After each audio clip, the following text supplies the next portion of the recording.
Hello, welcome to my Transformers Rise of the Beast review. This is going to be a non-spoiler review. Transformers Rise of the Beast, it's a good movie. I'd say, like I said in my out of theater reaction, it's a good movie, but it's not the greatest movie. It's, probably in the third tier. Um, my gripes with this movie would be that the second and third act are pretty much the old Michael Bay films. Um, they kind of go downhill, but it is still a little better. The action scenes are a little better. This does have better, I would say, better characters as well. So that's kind of one of the saving grace is that it does have characters that you kind of care for, but you don't really care about the Transformers themselves. They present the Maximals, and they don't really do much with them. They just kind of appear, give them a quick, okay, this is why they're on Earth, but not really any stories that make you want to care about them. So you just don't really care anything at all about them. Even Optimus Prime, he's kind of annoying a little bit, and we understand it's kind of him earlier on before the Michael Bay films, but it's still he just kind of you don't really like him that much. Um, then we do see Bumblebee. He's not really the same Bumblebee. He's just another generic Transformer in this movie. I mean, he is the same one from the Bumblebee movie, but how he acts is not really the same one. They don't give him the same amount of time. I will say the one saving grace, and he's probably the Transformer that stole the movie, if not the character that stole the movie, was Mirage, and that was a surprise. He might be my favorite character because he was pretty funny. I just loved his whole aura that he brought, the energy. So I would say Mirage is probably one of the saving graces of this movie in terms of the actual Transformers themselves. For characters, I would say the main character Noah. He started out. I really liked his in the first act. I really liked him. He had a great story. He had a great character. In the second and third act, he just kind of became a generic Michael Bay film character for a Transformer movie. It was he just completely changed, and it just didn't go with the first act, the character that he was in the first act. So he kind of went downhill from that. The I don't know if she's a love interest, but Elena character, I didn't like her. I didn't like her acting. I didn't like the dialogue she was given. Um, I just like the logic behind her. She was kind of a character that, and I could do without. The little boy, Christopher, is Noah's brother. He was actually a really good character.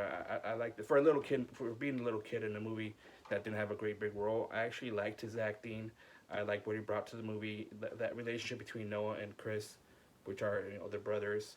I liked that connection. That kind of was the same grace again. It was in the beginning of the movie when in the first act when they showed that connection or their connection. So that's why I think the first act kind of saved the movie for me.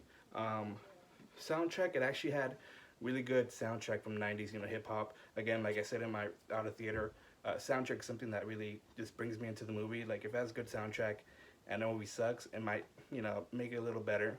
This is, I guess, one of those cases where it wasn't a bad movie, it was an okay movie, and then the soundtrack just kind of made it get a little better. But it was mostly in the first act, and then after that, it didn't really bring that soundtrack because it didn't go with the movie. I understand, but it had a good soundtrack.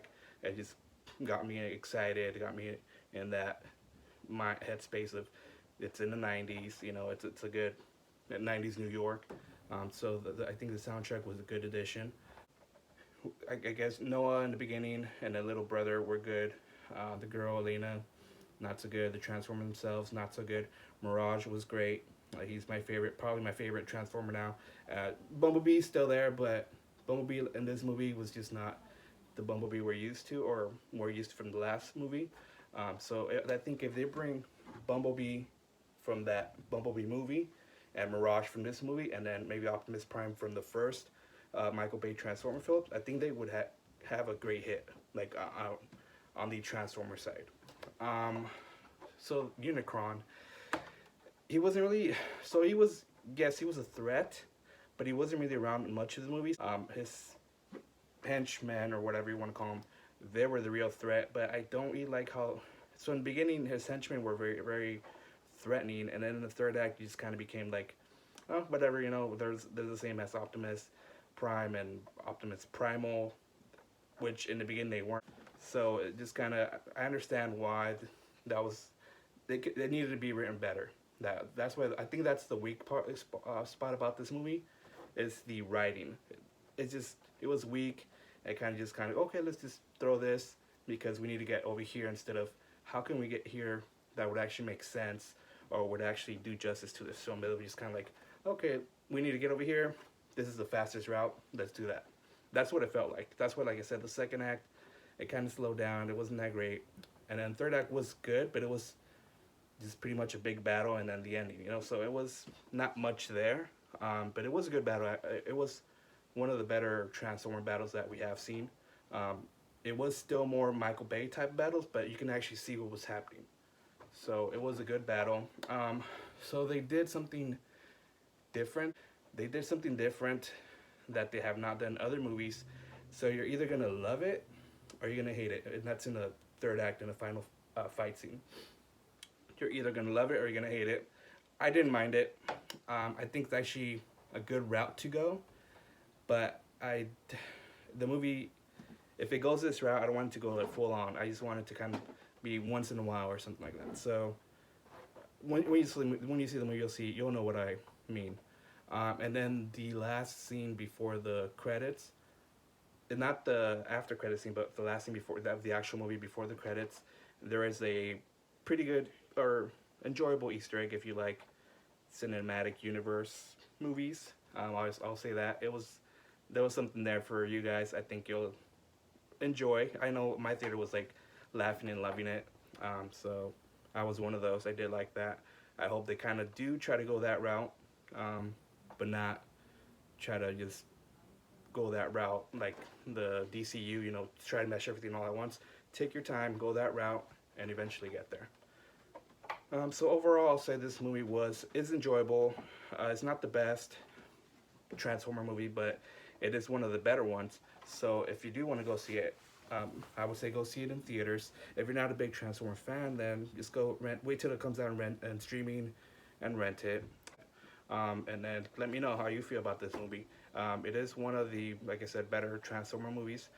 But if you don't like it, tell me why. Why don't you like it? What didn't you like about it? There's a lot not to like about this movie, but there's also some that think it's a saving grace, and they're going the right direction.